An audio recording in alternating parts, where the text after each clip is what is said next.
Hi everybody, Dan Illman, Matt Bernier. The DRFBets race of the day for Friday, August the 3rd is the Grade 2 National Museum of Racing Hall of Fame Stakes. It's a race you can play with your very own DRFBets account. Sign up, get $150 in bonuses. Head on over to drf.com/bet. Let's take a look at the field for the Hall of Fame. 3-year-olds on the turf, weather permitting. We're hoping that the rain that is expected holds off until after this race is run. $200,000 is the purse. You can download free formulator past performances on the Race of the Day event page at drf.com. Download them, handicap along with us. We'll take this field in post position order, beginning with the number 1, Gimmeatear. A surprise package last time out, Matt. This horse just sort of came from nowhere, and he did a lot of good work in the not surprising stakes at Gulfstream.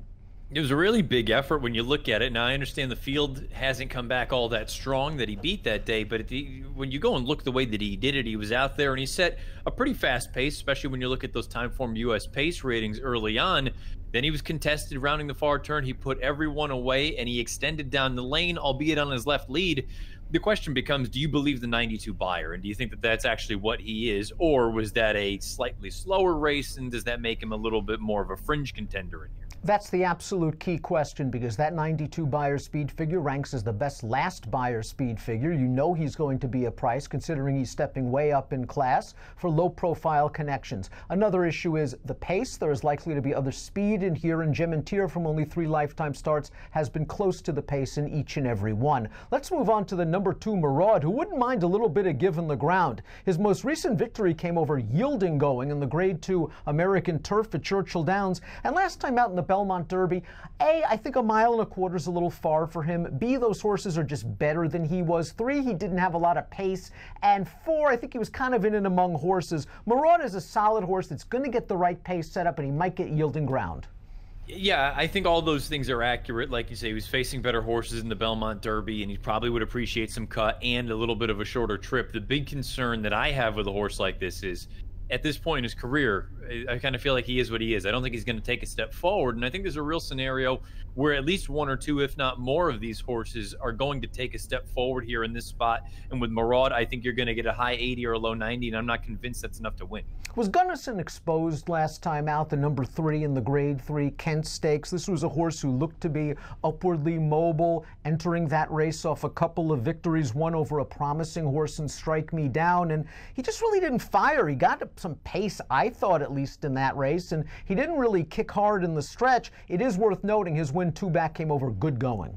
Yeah, I think the big piece for me, I don't want to say fooled by the tail of the cat, because I thought it was a good effort, but as a whole, that race hasn't come back all that strong either. So then he shows up in the Kent. He doesn't take too much money in there, so you can give him the benefit of the doubt. But at the end of the day, he didn't really do much running. I don't think he's quite good enough to run with these. We'll get to the morning line favorite in a bit, but I wonder if the horse to beat is the number 4, Raging Bull, for Chad Brown and Joel Rosario.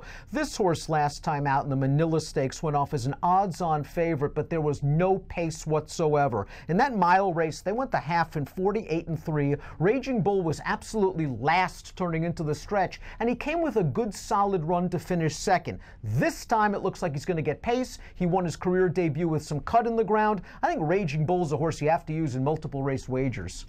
You know, maybe this will sound silly in hindsight when we go back and look when this race is run again, fingers crossed on the turf. I think Raging Bull is going to be the favorite over Gooddo when it's all said and done, because he really hasn't done anything wrong in 3 lifetime starts. And you brought up that Manila. You and I both liked him that day, and he just didn't get any pace to run at. And truth be told, he finished very, very well.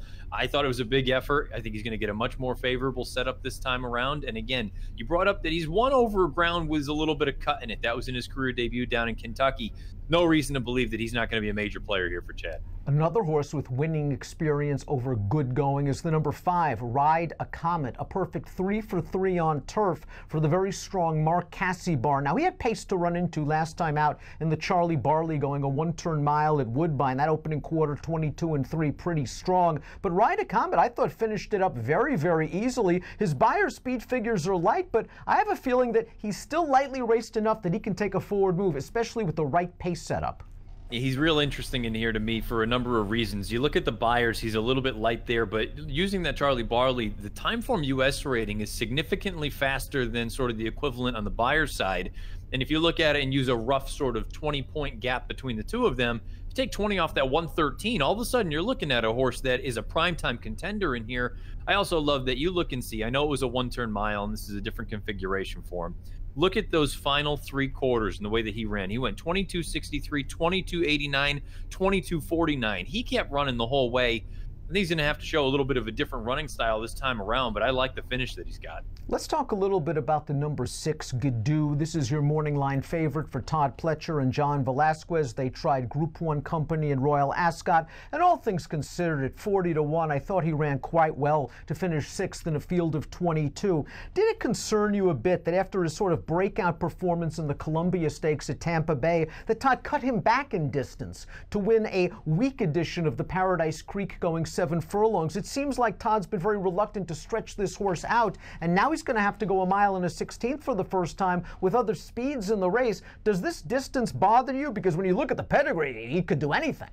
Yeah, I have to be honest. I don't think I'm ready to just all of a sudden say that the distance is going to be an issue just because Todd hasn't tried to stretch him out just yet. And I think the other thing to keep in mind, mile to a mile and a 16th, he's handled the mile pretty well. I think that extra 16th of a mile, if that's the breaking point, then yeah, he has major distance problems. I don't have a real issue with this distance. I think it's going to be interesting to see what kind of running style you get out of him, because go back to that Columbia. I understand they went unbelievably fast, but he did sit off of a horse, and he did the same thing in that start 2 back in the Paradise Creek. So I think there's a scenario where I know he's stretching out in distance, but I think they try to find someone else that wants to go on to the lead and sit just off and try to make a move. And perhaps that will be the horse down towards the rail for Jenna Antonucci. Timeform US will try to provide a clearer picture of the pace with their pace projector. The red bar indicates a fast pace. They do have Gooddo out there, pressed by the number 10 Battle at Sea, who we'll get to in a little bit, with the 1 Gimmeatear down on the inside sitting 3rd. A horse that will be coming from the back of the pack and should be a factor on dirt or turf is the number 7 Combatant, 10-1 on the morning line. But I wonder if he's sort of a wise guy horse in this race, because he's taken on the best 3-year-olds in the country on dirt. He's acquitted himself quite well on occasion, and I think he's got that turf pedigree. He's going to get some pace. I think he gets hit off the 10-1 for a real hot barn. Yeah, I agree with that. I'm not sure what kind of price he ends up by. I wouldn't be surprised if it was in that 6-1 range when it's all said and done. But like you say, he's the kind of horse, and I think we often forget, when you look and see these horses that run against the best of the best as far as 3-year-olds are concerned on the Derby trail and even into the Derby for a horse like this, they're facing the best horses of their crop, of their generation. Now you go over to the turf, and it's not meant to be a slight against the turf horses, but Combatant's getting kind of some slight hidden class relief in a spot like this. Now the question is, can he run on the turf as well as he can run on the dirt? Those 2 most recent starts, they were both poor efforts. I think he's probably a pretty decent horse. I don't know how far he ultimately wants to go. This, to me, feels like a better distance, a mile and a 16th. We'll find out if he can kick with the big boys at the end. The 8 Sand Dancer jumps into the deep end of the pool. He's been carefully handled by his good trainer, Tim Hills, up until now. Winner of the Woodhaven Stakes at Aqueduct. Then last time out, dropped into a 2X against older horses, and he was just able to control a very easy pace and just lasted by a nose. I think he's going to have to come from farther out of it against tougher horses in a tougher pace scenario. At least he'll be a price. He will be a price. He's going to need to show, like you say, that little bit of an added dimension where he can sit a little bit farther off of it, because I just don't think he's naturally as fast as some of these other horses. I suppose if you do like him, it's nice to see that Dover Cliffs, the runner-up in that most recent start, he came back and earned an 87 last weekend. I think the 9 Have At It has an outside chance if this race stays on the turf, Matt. I know he was no match for Raging Bull 2 starts back, but it was his first start off like a 9-month layoff, and I'm willing to give him the benefit of the doubt. He showed improved tactical speed in his second start of the form cycle. I thought that was a nice performance where the 6th place finisher came back to go through his New York bred 2X condition with an 89 buyer. If he can sit in mid-pack, he's going to get the right setup. I think Javier is going to have him motoring on the turn. He's a horse I could fool around with at least underneath. Yeah, I agree with that. I do wonder, is he going to be another horse that might be mildly wise guy-ish, just because you see the connections and you see what this horse did. I have to be honest, I liked everything about that N1X that he won at Belmont most recently. I don't want to say he was getting short at the end, because I think the runner-up was actually making up ground as they went on with it. So the distance isn't going to be an issue, but I think it's actually going to be better for him at a mile and a 16th as opposed to a mile and an 8th. I have no real knock against this horse, other than the fact that I think there's a real scenario that also he's a little bit of a wise guy horse. We noted the 10 Battle at Sea on the pace projector out there pushing Gooddo in the early portion of the race. This horse is a stakes winner on dirt against fellow Louisiana breds. Still a maiden on turf, but he's only tried the surface once, and it was going 5.5 furlongs, and he set a pretty quick pace, 22 seconds for the opening quarter. He's still unexposed for a great trainer in Michael Maker. I'm just curious to see where he'll be positioned early. His 2 victories to date have both come gate-to-wire fashion. I think the only way for him to try to obviously continue on with that is to clear off to the front. The problem is there's some other legitimate speed in here, so how fast are you going to go early on? And also, can you do that and replicate it on the turf? Completing the field is the number 11 Westerland, a Juddmonte Farm homebred, the second son of Frankel in this race. Like Raging Bull, he was compromised by the lack of pace in the Manila, but it looked like Raging Bull was getting away from him in the lane. Yeah, I guess I just kind of look at it plain and simple. I understand this is going to be a second start here and a second start off of a long layoff for Mott, but he just didn't look like he was finishing nearly as well as Raging Bull. Give me Raging Bull of the 2. We're hoping this race stays on the turf because it is a good betting race. Let's take a look at our top picks. We're going to try to go with some sneaky prices, although for me, this is a spread race. Tell us about the 5 Ride a Comet. You're 8-1 on the morning line. Jose Ortiz, you'd bet him to win at 8. Who else would you use? Yeah, I honestly, I think this is an interesting race. I would put most of my weight in the 5 and the 4 horse. I think Raging Bull is going to be very, very tough in here for Chad, but again, he's going to take some money in this spot. Ride a Comet, though, I was just really impressed by that, and again, it depends on how you want to look at him from a speed figure standpoint. I think there's a scenario where that race might be actually a little bit faster than the Beyer boys are going to give him credit for. Patrick Husband's also lost the whip about a 16th of a mile to go, so I think you might have been able to get a little bit more out of him.